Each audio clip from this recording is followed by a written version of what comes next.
All right. Hey, it's Mike Belfor. And just want to say thank you for being here with us this evening.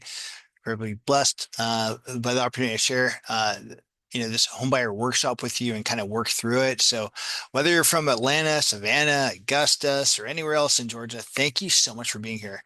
We're going to discuss financing options, assistance programs for down payment assistance, and really provide a complete path or a overview of that home ownership process and getting started from pre-approval to closing on a transaction. So without further ado, here is our home buying seminar. And so this is about myself, in case you're wondering. I'm here in California, but we do lend throughout the country. And that's why we're presenting this here for you, where you are. And here's how to contact me, right? I've been doing this for over 2 decades, and we've done pretty well. Our company, American Pacific Mortgage, the company I work for, does incredibly well. It's been around for 30 plus years, and really, our whole idea here is what can we do to help bless people and create experiences that matter, help with the home buying process. So without further ado, here's our agenda. A lot here, Kelly, but 10 basic things, really. Shouldn't take too much time for us tonight. And, is everybody excited to be here? Excited to have you guys learning new stuff, right? So this will be good. I'm excited to have you guys, and thank you so much for joining us. But here's the agenda. We're going to go over the housing market today. Should you buy now or wait? We're going to look at home buyer assistance programs, buying versus renting, how you develop wealth through real estate, credit and loan programs, winning today's market, right? 2026, different market. And then the buying process, some, common first-time homebuyer mistakes. Then we'll do questions and, we'll talk about setting your personalized game plan after. I have a QR code if you want to schedule time to speak with me. So I'll do that. And actually right now I'll include just my website in this chat window here for you guys. But all right, so today's market, what's really happening, right? The housing market isn't easy right now. We know that inventory in a lot of markets remain limited and affordability can be a challenge. Interest rates remain higher than most have expected, right? But at the same time, buyers face less competition than they did during the frenzy years. Sellers often offering concessions and credits. Actually, I'm seeing seller credits in some cases if you're using like a down payment assistance program, which we will talk about, um, coming in with little to nothing, sometimes nothing down at all other than that first initial deposit that's made on the sales contract. In some cases, is minimal as well. So the goal here isn't to perfectly time the market. The goal is to make a smart decision when you're financially ready. So why are people still buying houses? Now, keep in mind, homeownership offers benefits that renting cannot. There's stability. Fixed rate mortgages provide that payment stability, and you can control your housing situation. There's wealth building.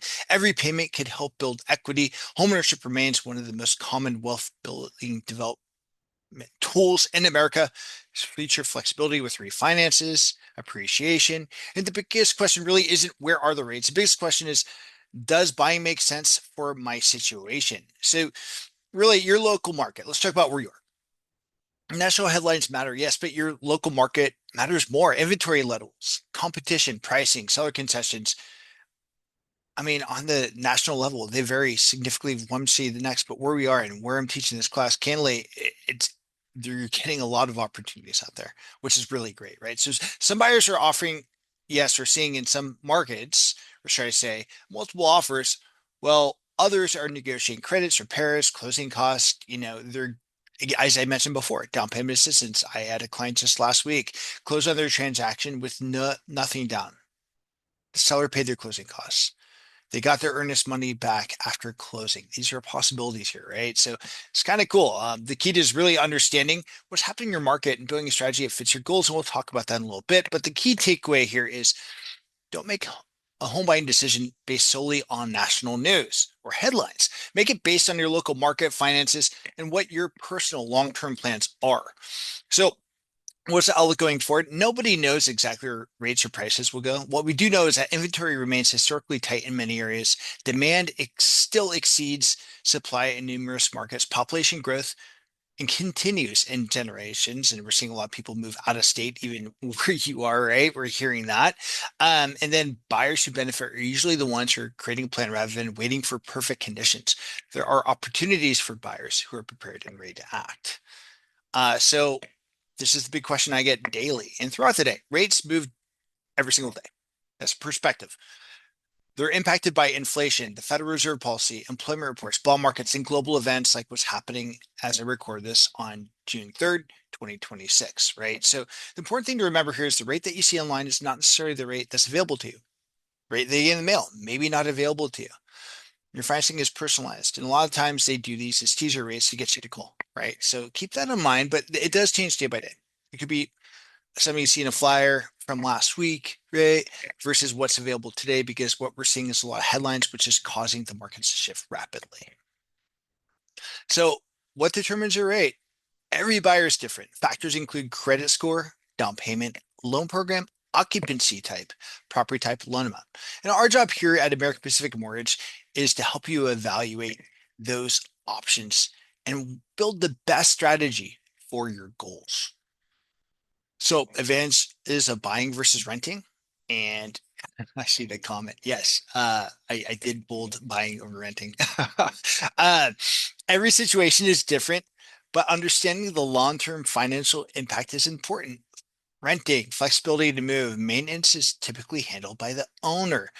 Monthly payments can increase over time and no equity accumulation. Now, keep in mind, and I could run a graph here in a second, and I tend to do this on our one-on-one calls, but you can see rent appreciation 8 to 10% year over year, right? So as you see that, you can see that continuously going up. Whereas when you own, you have opportunity to build equity, you have potential appreciation, greater control over your housing situation. So those payments, if you're on a 30-year fix, can change, and potential tax advantages. I'm not a CPA, I'm not an IRS agent. I'm not a tax attorney. However, there are deductions that if you go to IRS.gov or talk to your accountant, that would be able to benefit you there. So the goal isn't simply to own a home. The goal is to determine whether ownership aligns with your financial goals and lifestyle. So how homeowners build wealth. Most homeowners build wealth in two ways: appreciation, as home values increase over time, equity may grow, or it does grow, right? And that's compounded. So Albert Einstein has a quote: the eighth wonder of the world is compound interest. As you compound appreciation, similarly, I'm sure we've all heard stories about, maybe your parents or grandparents who bought a property for X number of dollars and now it's worth this, right? So over time, it appreciates. Principal reduction. As you pay towards your mortgage, you're reducing that principal of the balance of the home itself, which would then cause appreciation. So over time, homeowners build substantial net worth through a combination of both. Here's an example at $750,000. 5 years later, we then see equity from appreciation, from principal pay down, total wealth accumulation. Ready to do a calculation at that. I'm going to run a number real quick. Let me pull that up just so we get an idea, right? But you could see that net worth over 5 years equate to, in some markets, as high as 250 to 300,000. Now, I do a whole presentation when we speak with our clients, looking at their particular market, and we do a 5, 10, and 15-year wealth development. In a lot of markets, we're seeing a person purchase property for $500 or $700,000, and then their net worth going to roughly 1.5 to 2 million based on the appreciation of that market. So the key takeaway here is a home is more than a monthly payment. It becomes one of the largest assets many families ever own. So here's the advantages of buying versus renting: equity growth, right? As I mentioned before, you have the equity growth, and this is what we're looking at. There's a graph to show exactly what we are just talking about on that previous slide. So understanding credit. I do want to kind of point to credit because we do get this question a lot. And keep in mind, your credit score is incredibly important. The minimum credit score is roughly 600, and some go as low as 540. We have FHA, VA loans in that realm, right? So what we do want to see though is, guidelines. We want to show that your credit is able to withstand or able to be approved in underwriting. That's huge. We want to make sure that works out. So that's why these things are important. So there's no open judgments or tax liens. There's one open or active credit line in the last 12 months, right? Or at least one, should I say. If you do have derogatory events, we want to make sure that there's history there. Now, factors that can impact your score would be payment history, credit utilization, length of credit history, uh, new credit inquiries, right? So small changes could often create meaningful improvements. And we've talked to quite a few clients over the years and helped them and guided them through ways to improve their credit or get a better credit score. Sometimes it's just looking at your credit report and seeing what your credit score is, and then saying, okay, well, let's say my credit limit is $1,000. Get that credit balance below 30%, $300. Really, I'd say if you have credit cards, look at each of them, go through each one of them.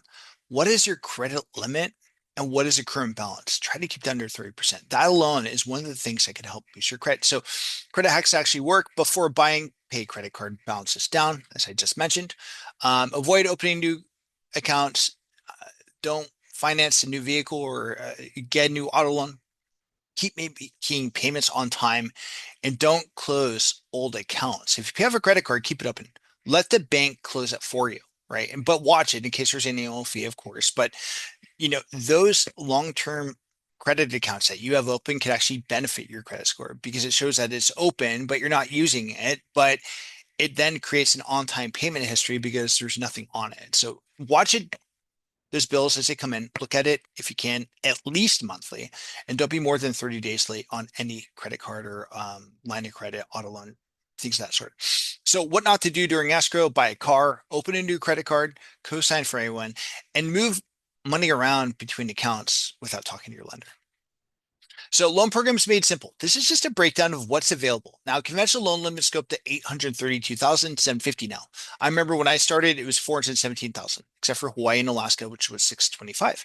So we saw that because we do see, of course, appreciation in home prices throughout the country, right? Driving factors for that would be places like California. We do see Hawaii again.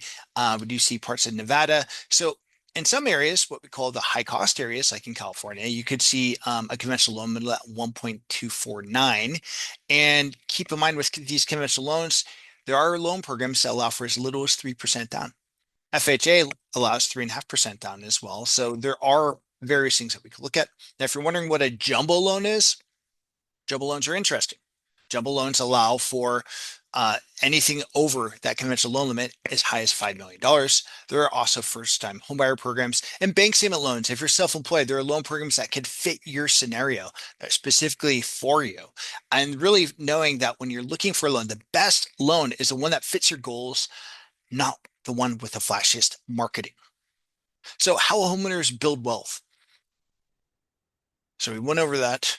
I apologize, went back there. I don't know why, but winning in today's market, the strongest buyer isn't always the highest offer, right? So keep in mind with that, we have strategy. And this is my point here. Seller credits, they could often reduce the cash needed. Rate buydowns, lower your monthly payment, fast closings, they'll help stand out to sellers, strong pre-approvals, better terms, right? Better outcomes. That's just kind of the key takeaway here is strategy beats price more often than people think. And this will help you get set up if you're looking to get started in the home buying process. So as we say that, there are programs that allow for down payment assistance, which essentially is a junior loan that's used for down payment and closing costs. FHA, 3.5% down. In some cases, you could get that 3.5% from down payment assistance. Conventional loans, again, they could, with 3% down, you can apply. And if you qualify for it, 100% financing using conventional loan, right? So repayments typically due when the home is sold, refinanced, or transferred, or the mortgage paid off, because it sits as a silent second in most cases behind that first loan. So keep in mind with that, there are income limits based on your geographic location, sales price limits, credit score, and debt to income ratio requirements. Now, as we look at down payment assistance programs, one of the biggest misconceptions in home buying is that you need a huge amount of cash saved up before you can buy. A lot of people don't get that you can get away with less than 20% down, right? So many buyers qualify for assistance programs that help with down payment funds, as I mentioned, closing costs, reduce cash to close requirements. And the programs vary by state, county, city, right? And there are quite a few in your state that we could talk about. And that's why, of course, when we have our consultation, we'll go over that.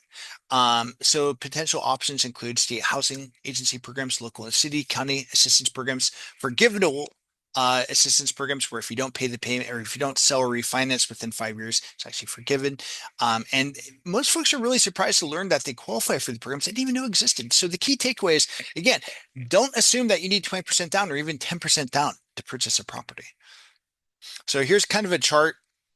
I screenshot this. I'm not going to read through each one because these are just kind of a national down payment assistance programs. Again, we do have ones in your state that are available, but this is just something to take a gander at, if you will, or look at, because it does give you some opportunity here, right? And just kind of make you think, all right, well, they're nationally programs, so they're also local programs that we like to discuss with our clients. So here's an example. Let's say you're purchasing a property for 700,000. The requirement's 3.5%, base loan amount 675. You have the mortgage insurance, which is put on the loan amount. Here's your monthly payment, right? With just assuming tax insurance included. Now, keep in mind this $24,500.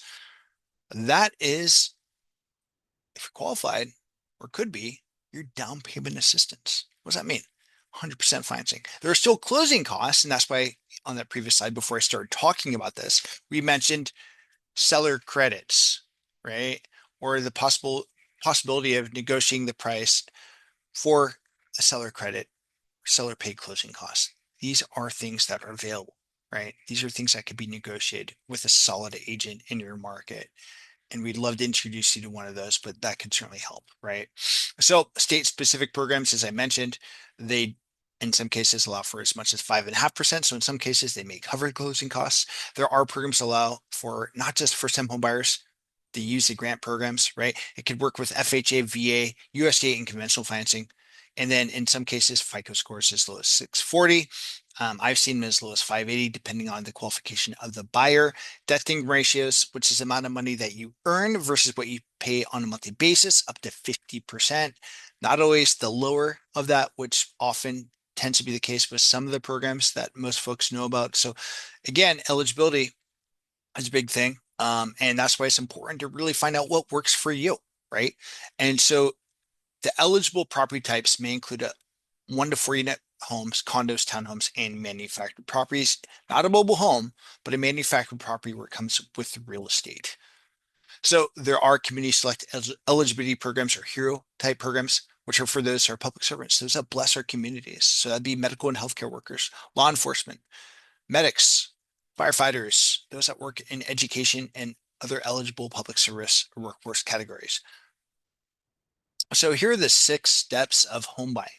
So escrow for most takes 30 days start to finish. With us, in some cases, we're closing within 14 to 15 days, as long as we have everything set up. So it starts with that pre-approval, right? You start looking for a house.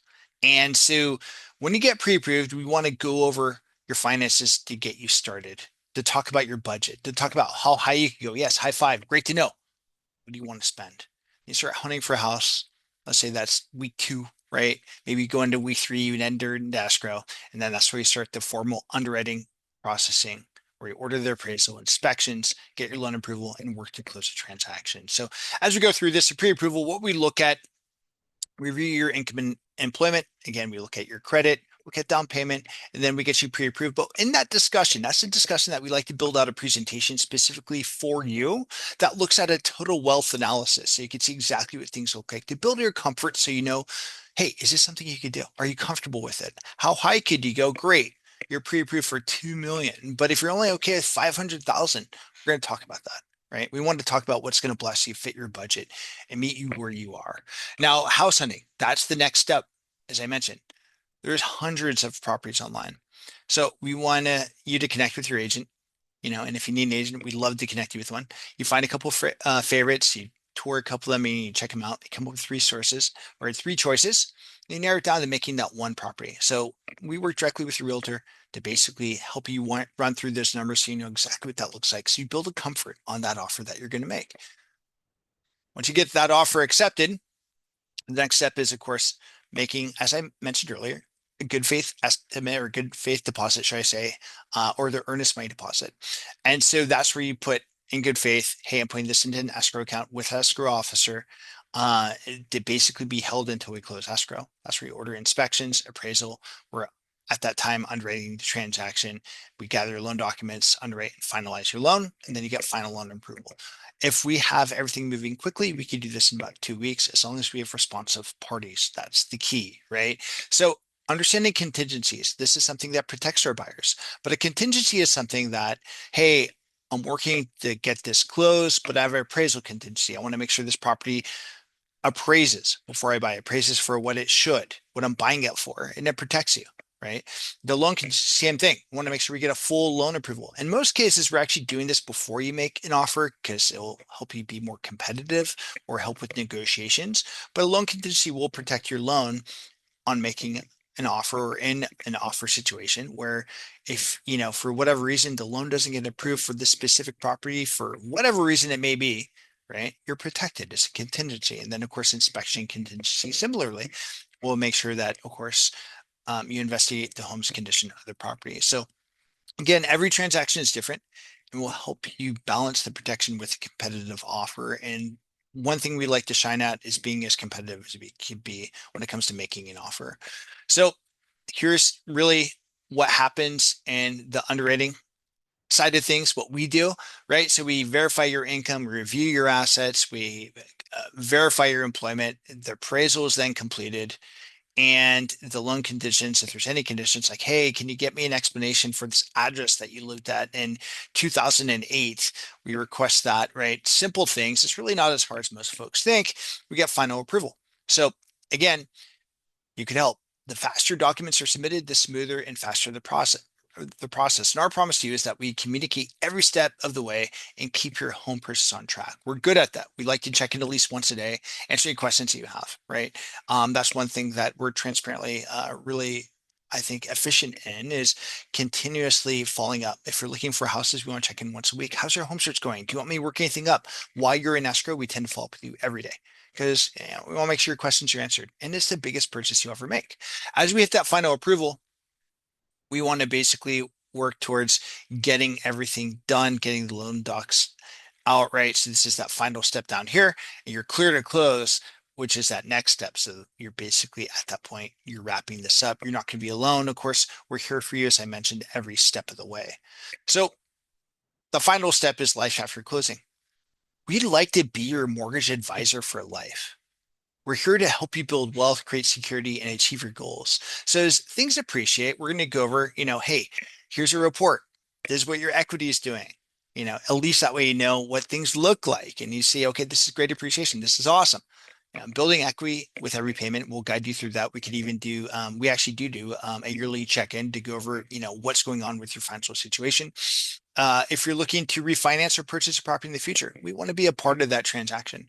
Really, what we want to do is help you grow your wealth. And if you're diversifying your portfolio in real estate, we want to be there every step of the way for you. So here are some things just to be mindful of. The biggest first time buyer mistakes that I see is one is waiting for the perfect interest rate. Interest rates, I mean, they move all the time. The idea is what can we do to get you started with the purchase, that you're comfortable with the payment, and that knowing that when the opportunity comes to refinance, if rates are a little bit higher, let's say, we want to be able to take advantage of that, right? Mistake number two is assuming that you need 20% down. As I mentioned, there are down payment assistance programs or programs with as little as 3 to 5% down. Mistake number three is looking at homes before getting pre-approved. You want to make sure you know what that looks like. If you're looking at a house and you're going to make an offer on it, it'd be good to know what that payment's going to be, right?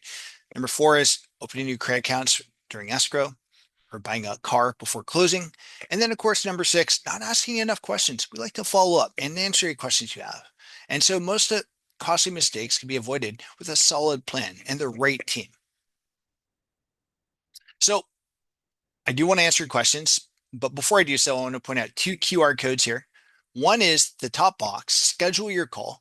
And I'm going to record this. So if you check it out later and you're watching this, on posted on YouTube, and you're like, oh, wow, I could connect. Yeah, right there. You can schedule a call with me. And we'd love to talk to you about financing, what things look like, answer any questions you have. And if you'd like to get pre-qualified, talk you through that process as we did through this presentation.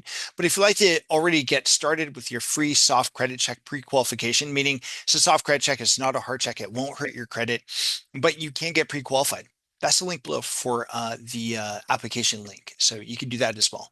My contact information is also in the box to the right there. So if you have any questions on anything and you weren't on this presentation, or if you are on this presentation and you have a question and maybe you don't want to ask it in this group, I get it. Shoot me a message. I want to have a call. I would love to talk with you. I'd love to be there, talk about how we could get you set up and make sure that we really do work to get you the best thing we possibly can, really bless your situation and create a lot of success for you in your home buying process. So again, I'm going to stop recording this. So if you're watching this, thank you for watching. Let's get to some of these questions. There's probably a few here. So yeah.